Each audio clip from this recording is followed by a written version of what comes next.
Well, hello and welcome. I'm Jean Miller from Claire Widmark-Wright Realty Group, Keller Williams, and I have our principal broker, Claire Widmark, with us, and our very favorite friend, Bob Haley from New American Funding, who is all about financing. So between the two of you, we have an interesting situation in our market where many people are wanting to sell and buy fairly simultaneously. Mhm. Bob, what does that look like on your side on making sure that there's financing happening for that unique client? Yeah, that's a great question. The financing aspect of making this possible has a lot of different potentials. One is going ahead and buying before you sell. And one of the big questions that people ask is, how do I get my equity out of my house to buy the new house? So there's a few things we can do. One is a bridge loan. Not my favorite option for most clients because it is expensive.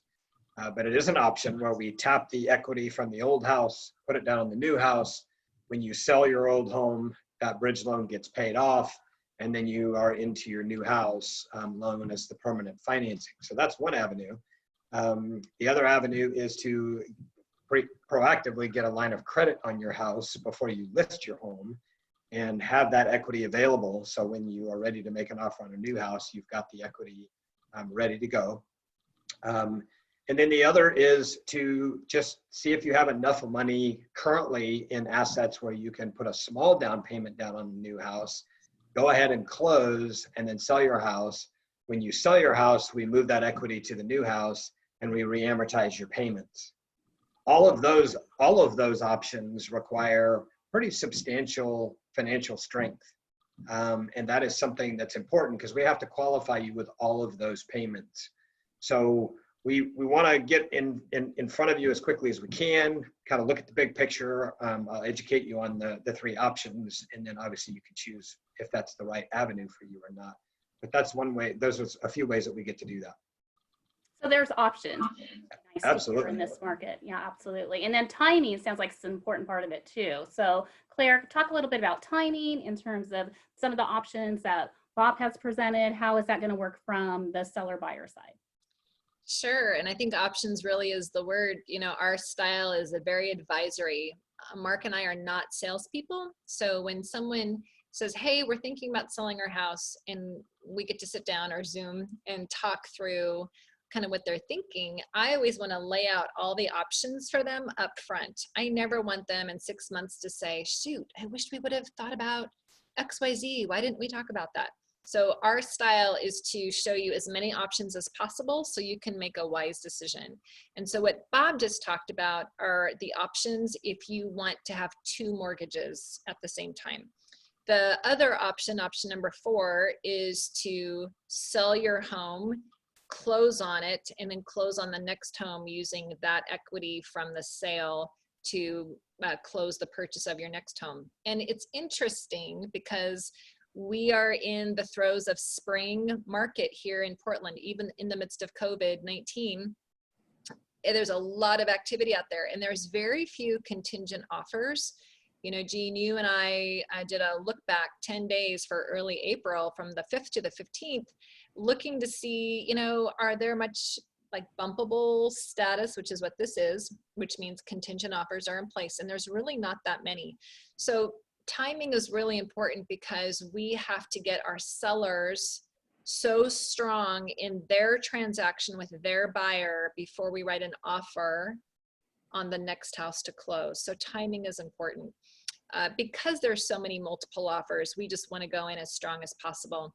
So when we're doing option 4, which is have to sell, use that equity to buy the next house, I really encourage my sellers, we can go out and start to look. They're already going to be underwritten by Bob and pre-approved, but we can go start to look, but no offers get written until you're through the inspection period on your sale.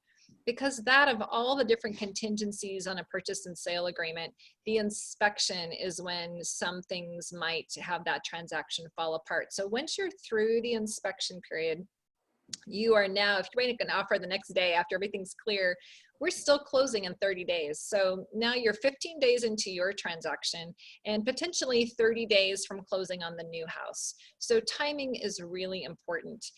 In multiple offer situations, when I've had listings, people say, will your seller accept a contingent offer? And I'm like, well, where are you at in the process selling? Oh, we're not even on the market yet. Well, then no, that's not an option. I'm not going to advise my sellers, and we talk about this in advance, but I'm not going to advise my seller to take your home off the market for a buyer whose home isn't even in contract yet. So that's another timing thing. When it's my listing, if it's contingent offer, and if that's the best offer, we're looking to see how much through that transaction they already are. Sometimes it's, hey, we're closing in a week.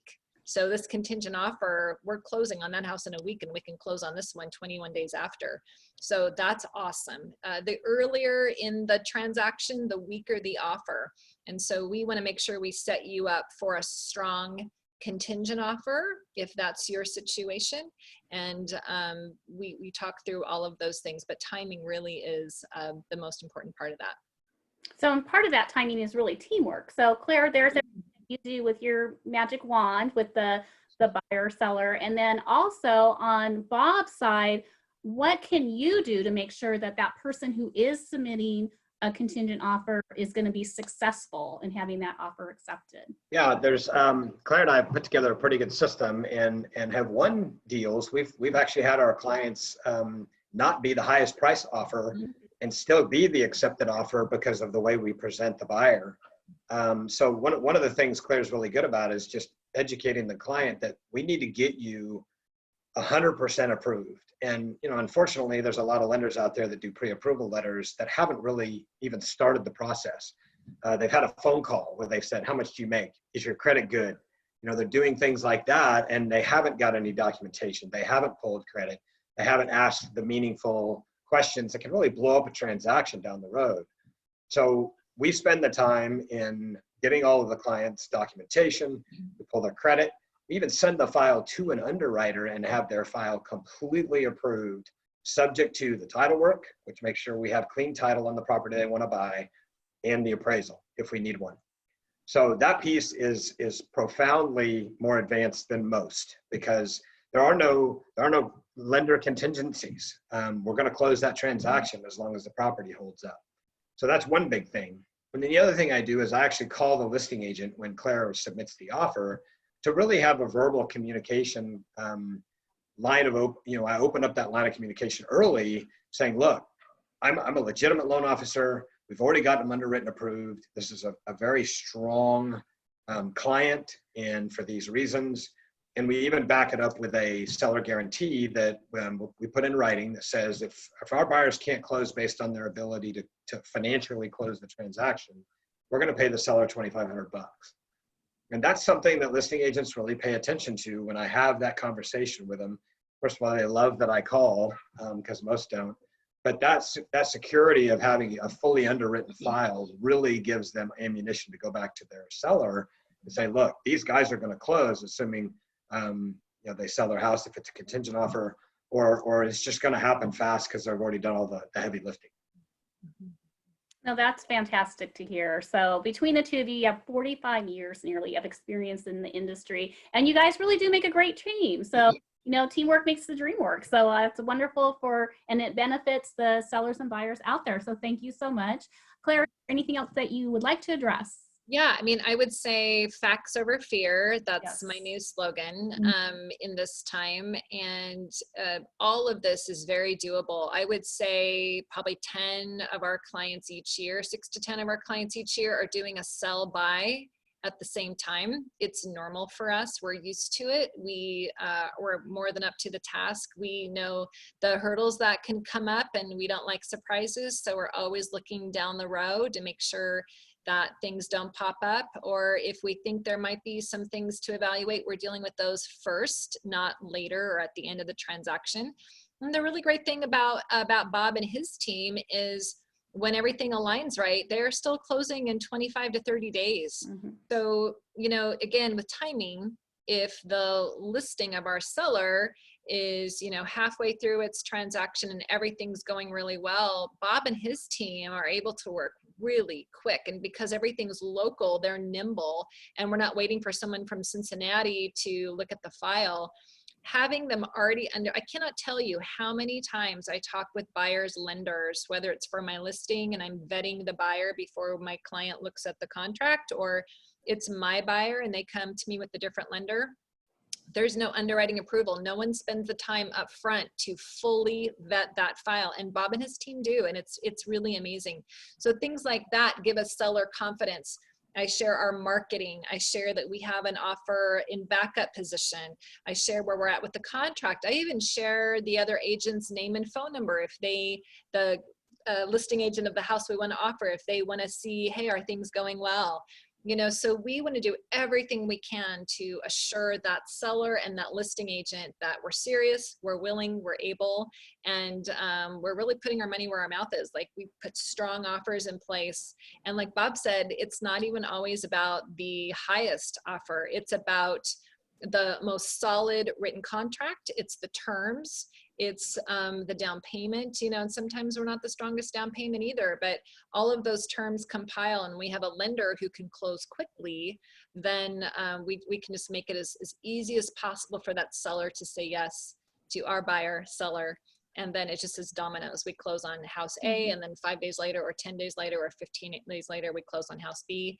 There's that rent back or occupancy period, and then everyone has moved once and everyone's thrilled and on to their next thing. And like I said, we do 6 to 10 of these every year. So it's just part of the market. So yeah, it's good. Absolutely. And then again, the communication, that's what I'm hearing from both of you too, is that you communicate so well with each other, and you're such advocates for the clients, the buyers and sellers that you're working with, that it's really to their benefit to just hone and absorb everything that you're able to offer. Again, timing, and then also options. So Bob, great options to know that are out there in this market. It is just such a buyer's market still. So thank you both. Claire, what do we need to share on Bob's behalf? Well, and there's one more thing. I think Yes. I forgot to mention this. Yes. Bob came up with this really great idea, 2016, 2017? Yeah, 16, 17, yeah. Sorry, I forgot about this. That's all right. You know, part of the thing that we talk about with our buyers and our clients is, do you want to move once, you know, do the sell by, or do you want to move twice? Do you want to sell your home, put that money in the bank, go to temporary housing or an apartment until we find the right house? I don't think we talked about that. So Bob, can you just address kind of what your thought was about temporary housing and how that kind of kicks in, and then I'll add a Yeah, absolutely.